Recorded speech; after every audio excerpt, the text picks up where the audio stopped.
કર્મચારીઓને એસવીપી હોસ્પિટલમાં કેશલેસ સારવાર મળશે. શહેરીજનો માટે પૂર્વ અને પશ્ચિમ એમ બંને વિસ્તારમાં યલો ફીવરની રસી ઉપલબ્ધ કરાશે. મહાનગરપાલિકાની અંદર 24,000 જેટલા રેગ્યુલર કર્મચારીઓ અને 17,000 જેટલા જે પેન્શનરો છે, તો એક આજની સ્ટેન્ડિંગ કમિટીમાં તાકીદના કામમાં એક નિર્ણય કરવામાં આવ્યો છે કે એ લોકો જ્યારે બીમાર પડે ત્યારે એસવીપી હોસ્પિટલમાં આપણે વાત કરીએ કે સારવાર માટે આપણે કેશલેસ સારવારનો એ લોકોને લાભ મળશે. પરિણામે પહેલાં રિએમ્બર્સ કરવામાં આવતો હતો, પહેલાં એડવાન્સમાં રૂપિયા ભરવામાં આવતા હતા અને ત્યાર પછી એનો બેનિફિટ મળતો હતો. પરંતુ આજના તાકીદના કામની અંદર કોર્પોરેશનમાં જે કર્મચારીઓ કોર્પોરેશન માટે સતત કામ કરતા હોય છે, સવારના 7 વાગ્યાથી રાતના મોડા સુધી, આ કર્મચારીઓ જ્યારે બીમાર પડે ત્યારે એની ચિંતા કરીને કેશલેસ સારવારનો લાભ મળે તે આજના વાત કરીએ કે તાકીદના કામ તરીકે મંજૂર કરવામાં આવ્યું છે. પરિણામે એસવીપી હોસ્પિટલની અંદર તે લોકો સારી રીતે સારવાર લઈ શકે. અમદાવાદ મહાનગરપાલિકાની અંદર યલો ફીવરની રસી જે લોકો આફ્રિકા દેશોમાં જતા હોય છે એ લોકો આ યલો ફીવરની રસી લેવી કમ્પલસરી છે. મહાનગરપાલિકામાં મધ્ય ઝોનની અંદર આરોગ્ય ભવનની અંદર આ યલો ફીવરની રસી આપવામાં આવતી હતી. ગત વર્ષે લગભગ 9900 જેટલા લોકોએ આ યલો ફીવરની રસી લઈ આફ્રિકા ખાતે ગયા હતા.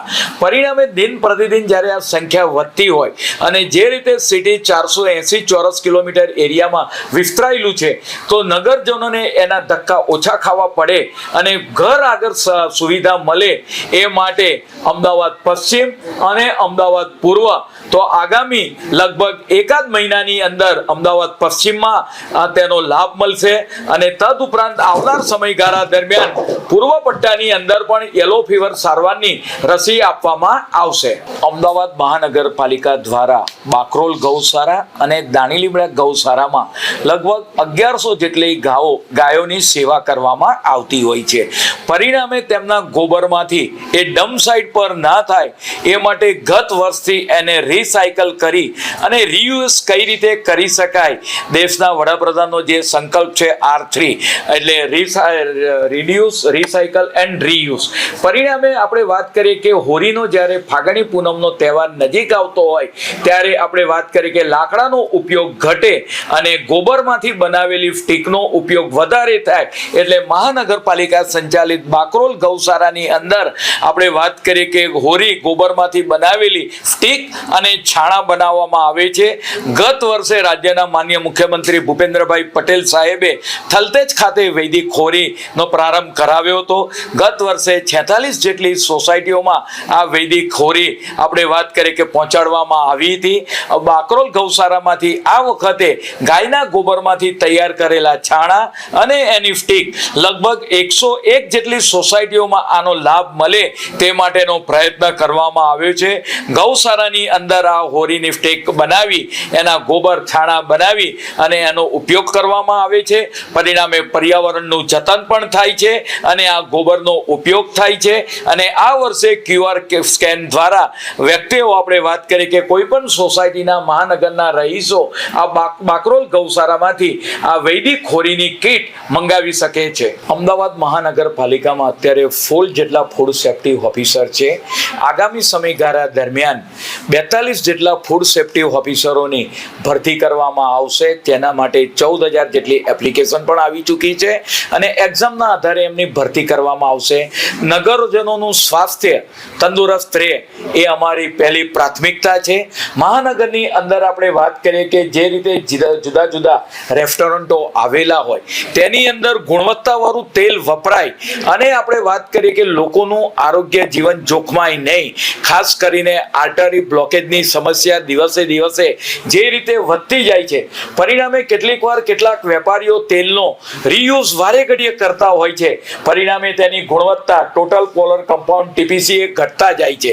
પરિણામે એ તેલનો યોગ્ય માવજત રીતે ઉપયોગ થાય એ માટે મહાનગરપાલિકા દ્વારા આવા રેસ્ટોરન્ટો ઉપર, આવી દુકાનો પર એનું ચેકિંગ કરવામાં આવશે. પરિણામે 1 મહિનાની અંદર જે દુકાનદારો હશે એ ટોટલ પોલર કમ્પાઉન્ડ માપવા માટેનું જે મશીન છે છે તેલની ગુણવત્તા એ પોતે વસાવવાનું રહેશે.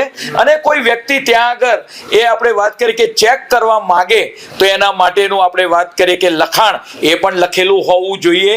તો મહાનગરપાલિકા દ્વારા 1 મહિનાનો આના માટે સમય આપવામાં આવશે. તદુપરાંત જે મોટા વેપારી છે જે રોજનું 50 લીટર કરતા વધારે તેલનો ઉપયોગ કરે છે તે લોકોએ આ કમ્પલસરી મશીન વસાવવાનું રહેશે. અને જે છૂટક વેપારીઓ છે કે જ્યાં આગળ નાની લારી પર લોકો સવારના પોરમાં નાસ્તો તરેલું ખોરાક ખાતા હોય છે એની પણ તેલની ગુણવત્તા સારી સચવાય એ માટે મહાનગરપાલિકાના ફૂડ સેફ્ટી ઓફિસરો પોતે મશીન લઈ એની ગુણવત્તા તપાસશે. અને પરિણામે જો તેલ એ વાત કરીએ કે ઉપયોગ કરવા લાયક નહીં હોય તો એના માટે વાત કરીએ કે એનો નાશ કરવામાં આવશે. તદુપરાંત એ તેલ જ્યારે તર્યા પછી ભારત સરકાર માન્ય કેટલીક એજન્સી છે આ તેલ દર અઠવાડિયે તેનું કલેક્ટ કરે અને એનું પણ એને વળતર મળે.